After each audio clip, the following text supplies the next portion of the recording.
فاطمہ کا انتقال ہوا تو کسی نے سیدنا علی رضی اللہ عنہ سے پوچھا کہ اے علی، نبی کی بیٹی آپ کے پاس تھی، آپ بتائیں کہ آپ کی ان کی زندگی کیسی رہی، بی بی فاطمہ آپ کے ساتھ کیسی تھی۔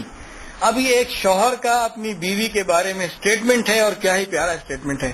حضرت علی نے فرمایا کہ فاطمہ جنت کا ایک خوشبودار پھول تھی، جس کے مرجھا جانے کے باوجود اس کی خوشبو سے اب تک میرا دماغ معطر ہے، اور میری بیوی فاطمہ نے مجھے اپنی زندگی میں کبھی شکایت کا موقع نہیں دیا۔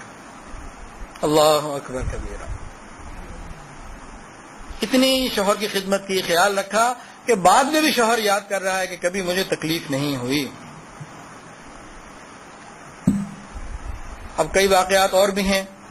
ایک مرتبہ ایسا ہوا کہ کئی دن کا فاقہ تھا، حضرت علی رضی اللہ عنہ نے بی بی فاطمہ سے کہا کہ فاطمہ، مجھ سے بچوں کی بھوک دیکھی نہیں جاتی، آپ نبی علیہ السلام کی خدمت میں جائیں اور ان سے کچھ ان کو بتائیں حالات، کئی دن سے ہم دونوں بھی بھوکے ہیں لیکن بچوں کی بھوک دیکھی نہیں جاتی۔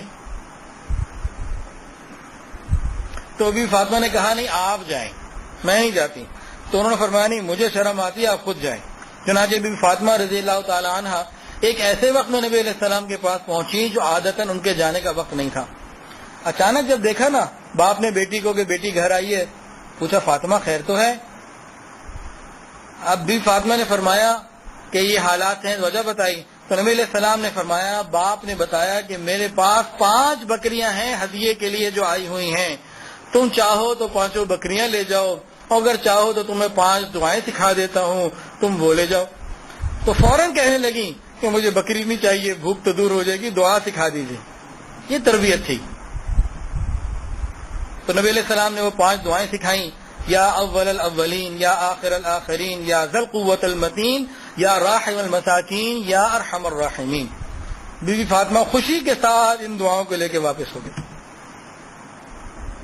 اور بی بی فاطمہ رضی اللہ تعالی عنہا، ان کے گھر میں فریج نہیں تھا، ان کے گھر میں ڈسپینسر نہیں تھا، ان کے گھر میں جناب یہ الیکٹریکل جو مشینری ہے، micro wave oven, blender, juicer, grinder, استری، یہ ساری چیزیں نہیں تھیں۔ گھر کے سارے کام کاج ان چیزوں کے بغیر کرتی تھیں، اور ان تمام چیزوں کے نہ ہونے کے باوجود ان کو عبادت کا بھرپور وقت ملتا تھا۔ ایک میرا گمان ہے کہ یہ جو اتنی الیکٹرانک چیزیں آ گئی ہیں، ان کو تو گندم پیسنی پڑتی تھی۔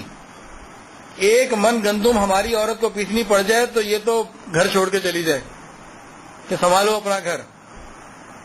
ان کو تو ہر چیز پیسی پسائی مل جاتی ہے، پانی باہر سے مشک میں لا کے بھر کے رکھنا پڑ جائے تو یہ بھی ان سے برداشت نہ ہو، یہ تو نلکا کھولتی ہیں پانی آ جاتا ہے۔ تو ان کو یہ سب کچھ کرنا پڑتا تھا، اس کے باوجود عبادت کے لیے ان کے پاس وقت تھا۔ میرے دل میں خیال آتا ہے کہ تمام الیکٹرانک چیزیں جو ہیں، اتنی جدید مشینری جو ہمارا ہر کام منٹوں میں ہو جاتا ہے، اس کے باوجود ہمیں وقت نہیں مل رہا، تو ہمارے اوپر حجت بنیں گی یہ چیزیں کہ وہ تو چکی پیستی تھی، تمہیں پیسا پسایا ملتا تھا، ان کے باوجود چکی پیسنے کی ساری رات عبادت کا اور سارا دن